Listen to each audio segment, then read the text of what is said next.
तर आपला निहारिका फाउंडेशनच्या माध्यमातून इथे अनेक प्रोजेक्ट राबवले जातात आणि अनेक सामाजिक संस्थांबरोबर कोलॅबोरेशन केलं जातं.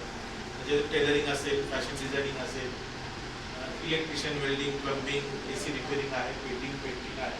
आता हेल्थ केअर पण मोठ्या प्रमाणात सुरू होते. तर त्यांचा सगळ्यात महत्त्वाचा उद्देश आहे की मुलांना मल्टीपर्पज स्किल मिळायला पाहिजे. म्हणजे आपल्याकडे देखील इथे साधारण वर्षाचे कोर्स होतात आणि ते वर्षाचे कोर्स होत असताना गोपी सरांचा आणि सर्व कुटुंबियांचा उद्देश हाच असतो की हा कोर्स करत असताना त्यांनी थोडंसं वेल्डिंग पण करावं, प्लंबिंग पण करावं, इलेक्ट्रिशियनचा कोर्स करता आला तर तो पण करावा.